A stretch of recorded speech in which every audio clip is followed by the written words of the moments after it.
নমস্কাৰ।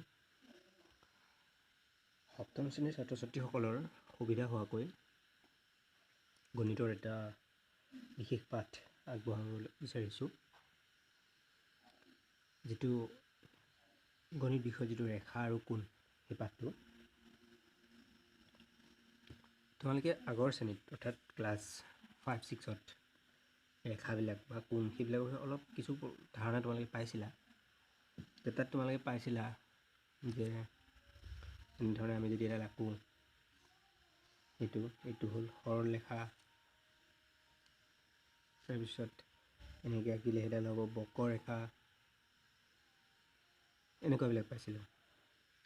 এতিয়া ৰেখা এডাল য'ৰ পৰা আমি আৰম্ভ কৰোঁ, ধৰা আমি এই বিন্দুটোৰ পৰা আৰম্ভ কৰিলোঁ, সৰলৰেখা হ'লে আমি দুইফালে এনেকৈ হ'ব, দুইফালে বহাই বহাই গৈ থাকিম। ঠিক বক্ৰৰেখাবিলাক হ'লেও এনেকৈ দুইফালে বাঢ়ি বাঢ়ি গৈ থাকিব। এতিয়া সৰলৰেখা এডালৰ ক্ষেত্ৰত বা যিকোনো এটা ৰেখা এডালৰ ক্ষেত্ৰত, সৰলৰেখা বা বক্ৰৰেখা নহয়, এটা ৰেখা যেতিয়া আমি আঁকিম, ৰেখা এডাল অংকন কৰোঁতে আমি ধৰি লওঁ এই বিন্দুটোৰ পৰা আমি ৰেখা এডাল আঁকিবলৈ আৰম্ভ কৰিলোঁ। গৈ এই বিন্দুটোৰ পৰা, এইটো এই বিন্দু আছিলে, এই বিন্দুৰ পৰা আমি আৰম্ভ কৰি বি বিন্দুত শেষ কৰিছোঁ। এতিয়া ইয়াত যিটো এই বিন্দুটো, এই বিন্দুটোক আমি ক'ম আদি বিন্দু।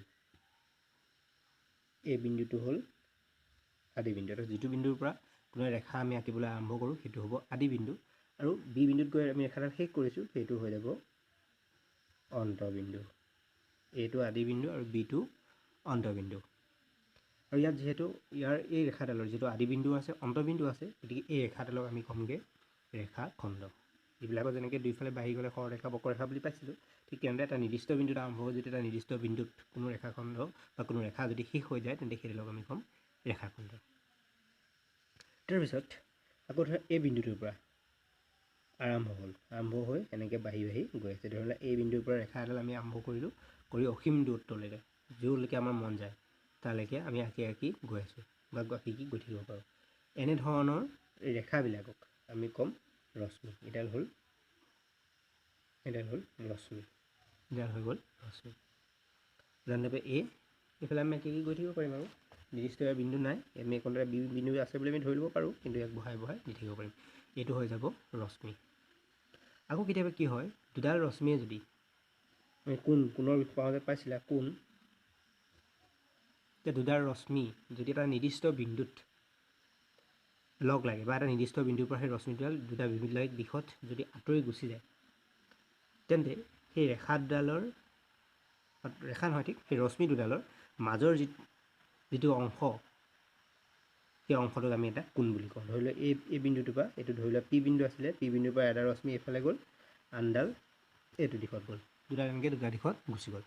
এনেধৰণে যদি যায়, তেতিয়া ইয়াৰ এই মাজৰ যিটো অংশ, এই মাজৰ অংশটোক এইটোক ক'ম আমি কোণ, পি কোণ। এইটো ক'ম পি কোণ। তেতিয়া পি বিন্দুৰ পৰা দুটা ৰশ্মি ওলাই দুটা বেলেগ বেলেগ দিশত গুচি গ'ল, আৰু সেই ৰশ্মি দুটাৰ মাজত এটা বিশেষ অংশ ৰৈ গ'ল, সেই অংশটোক আমি কোণ বুলি ক'ম। লগতে এই কোণটো উৎপন্ন কৰা এই ৰেখাবিলাকক আমি দাঁতি বুলিও কওঁ।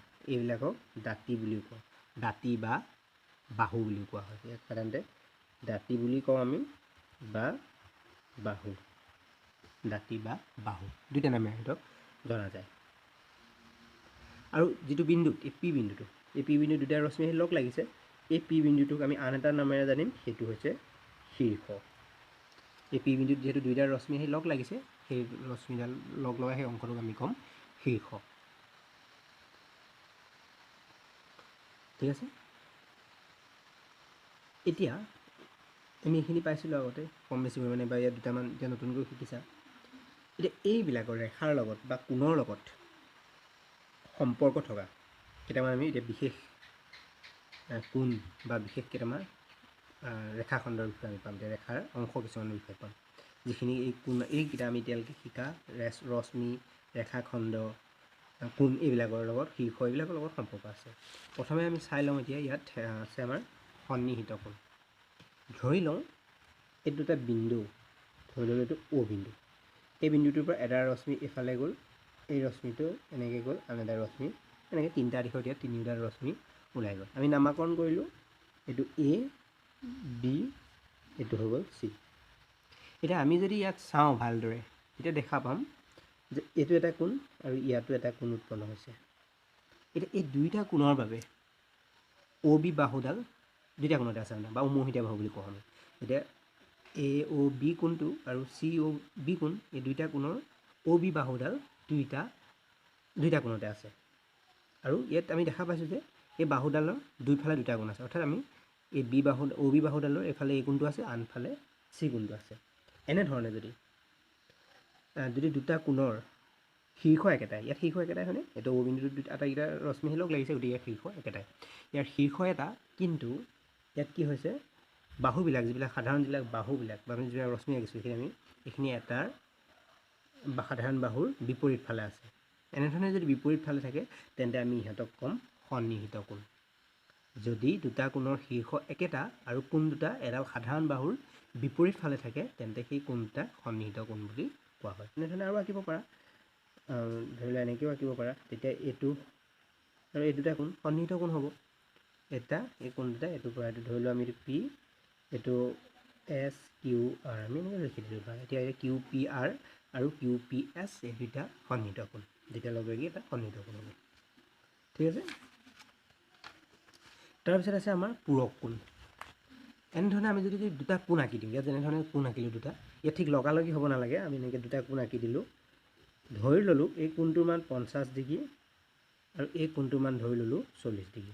এতিয়া 50 ডিগ্ৰী আৰু 40 ডিগ্ৰী দুইটা কোণ যদি আমি লগ লগাই দিলে মুঠতে হ'ব 90 ডিগ্ৰী। এই দুটা যদি আমি লগ লগাওঁ তেতিয়া হ'বগৈ, যোগ কৰি দিলে দুইটা কোণৰ মান আমি যোগ কৰিলে 90 ডিগ্ৰী হ'ব।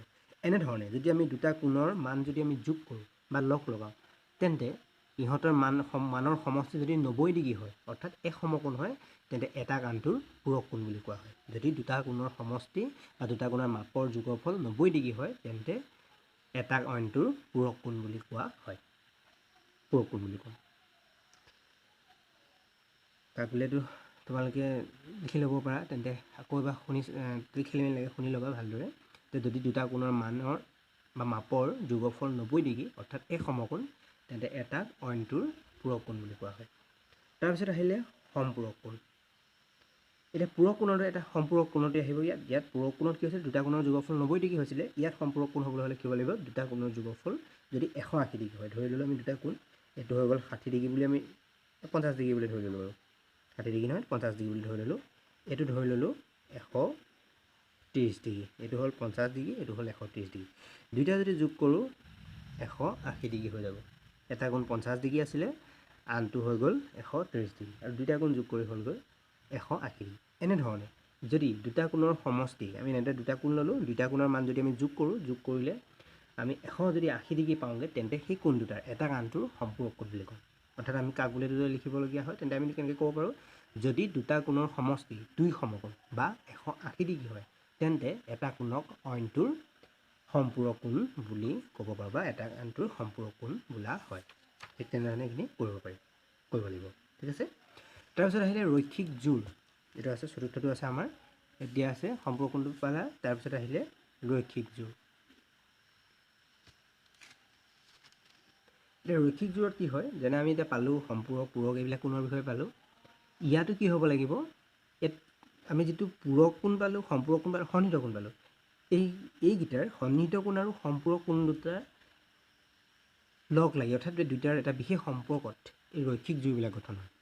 অৰ্থাৎ কেনেকৈ হ'ব চোৱা, আমি দুটা কোণ ল'লোঁ, ধৰি ল'লোঁ এই কোণটো হ'ল 60 ডিগ্ৰী, এইটো হৈ গ'ল 120 degree. A B C D আমি এইটো ধৰি ল'লোঁ, আৰু ইয়াত ডি বি চি আৰু ডি বি এ এই কোণবিলাক দিয়া আছে। ইয়াত ডি বি এ এই কোণটো হ'ল 60 ডিগ্ৰী আৰু এইফালে কোণটো হৈ গ'ল 120 ডিগ্ৰী। কিন্তু আমি এই কোণ দুটা যদি যোগ কৰি দিওঁ, তাৰমানে 120 আৰু এইটো আমি পালোঁ, এই কোণ দুটা পালোঁ। এই কোণ দুটাৰ আমি যদি 120টো আৰু 60টো আমি যদি যোগ কৰোঁ, 120টো আৰু 60টো যদি যোগ কৰিলে হৈ যাব 180 ডিগ্ৰী।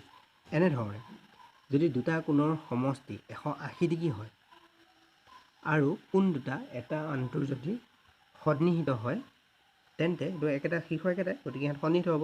এনেধৰণে দুটা কোণৰ যোগফল যদি 180 ডিগ্ৰী হয় আৰু এটা যদি আনটোৰ সন্নিহিত হয় তেন্তে ইহঁতক আমি ৰৈখিক জোৰ বুলি কওঁ। কাক বোলেতো যদি তোমালোকে সুধে তেতিয়া ক'ব লাগিব যে ৰৈখিক জোৰ কাক বোলে, তেতিয়া তোমালোকে এনেকৈ লিখিব পাৰা, যদি দুটা কোণ সন্নিহিত আৰু এটা আনটোৰ সম্পূৰক তেন্তে এই কোণবোৰক একেলগে এটা ৰৈখিক জোৰ বুলি কোৱা হয়। ইয়াৰ পিছত আহিলে বিপৰীত কোণ। আমি দুডাল ৰেখাখণ্ড আঁকি দিলোঁ বা দুডাল ৰেখা আঁকিলোঁ। দুটা ৰেখা ধৰিলোঁ আমি আঁকি দিলোঁ, এনেকৈ গ'ল এডাল, আনডাল আমি এনেকৈ আঁকি দিলোঁ। আমি নাম দিলোঁ, এই ৰেখাডাল ধৰি ল'লোঁ এ বি ৰেখা, এডাল দি দিলোঁ চি ডি ৰেখা। এই ৰেখা দুডাল আমি ধৰি লৈছোঁ অ' বিন্দুটোত কটাকটি কৰিছে। হ'ল, আমি দুডাল ৰেখা আঁকি ল'লোঁ এ বি আৰু চি ডি, এই ৰেখা দুডালে অ' বিন্দুত কটাকটি কৰিছে। কটাকটি কৰোঁতে ইয়াত চাৰিটা কোণ উৎপন্ন হ'ল। এইফালে এইটো এটা কোণ, এইফালে এইটো এটা কোণ, এইটো এটা কোণ, এই কোণটো। এতিয়া এই কোণকেইটা আটাইকেইটা আমি যদি চাওঁ, ইহঁতৰ শীৰ্ষটো হ'ব অ'। তাৰমানে এই কোণটোৰ কাৰণেই হ'ব শীৰ্ষ অ', এইফালটোৰ কাৰণেও অ', আটাইকেইটাৰ কাৰণে শীৰ্ষটো আমি যদি উলিয়াওঁ তেন্তে হ'ব অ'। আৰু লগতে আকৌ আমি যদি চাওঁ এই কোণটো, ইয়াৰ এই কোণটো এইটো ফালে এইটো বিপৰীত ফাল বুলি কোৱা হয়। এইটো অ' বিন্দু, যিহেতু অ' বিন্দুৰ এটা ওপৰৰ ফালে আছে, আমি ইয়াত এনেকৈ সমতল আমি ৰেখা এডাল যদি আছে বুলি ধৰি লওঁ, তেন্তে এইটো কোণ ওপৰৰ ফালে থাকিব, এই কোণটো ওপৰৰ ফালে আছে আৰু এই কোণটো থাকিব তাৰ তলৰ ফালে। ঠিক তেনেকৈ এইটো এইফালে আছে, এইফালে এনেকুৱা এডাল আছে বুলি ধৰি ল'লে, এইটো এইফালে আছে, আনটো থাকিব এইটো ফালে। এনেধৰণে যদি কোণবিলাক যদি এটা আনটোৰ ঠিক বিপৰীত ফালে অৱস্থান কৰি থাকে, বা আমি যদি চাওঁ যেনে এটা তলফালে থাকিলে এটা ওপৰৰ ফালে থাকে, তেনেধৰণে যদি আমাক লাগে, যদি এই অ' বিন্দুটো তেনেকৈ এটা ওপৰৰ ফালে এটা তলফালে এনেধৰণে থকা যেন লাগিছে, এনেধৰণে থাকিলে ইয়াৰ এটা কোণক আনটো কোণৰ বিপৰীত কোণ বুলি কোৱা হয়। অৰ্থাৎ যদি দুটা কোণৰ শীৰ্ষ একেটাই কিন্তু ইহঁত পৰস্পৰ বিপৰীত, অৰ্থাৎ ইহঁত বিপৰীত দিশত আছে, এই বিন্দুটোৰ বিপৰীত দিশে যদি অৱস্থান কৰি থাকে, তেনে ক্ষেত্ৰত এই কোণ দুটা, তাৰমানে এই ওপৰৰ কোণটোত, তাৰমানে ওপৰৰ কোণ মানে চি অ' বি কোণ আৰু এ অ' ডি কোণ, এই কোণ দুটা এটা আনটোৰ বিপৰীত কোণ বুলি কোৱা হয়। অৰ্থাৎ ইয়াত কোণ চি অ' বি, ইয়াৰ বিপৰীত কোণটো হ'ব এ অ' ডি, এইটো হ'ব বিপৰীত কোণ।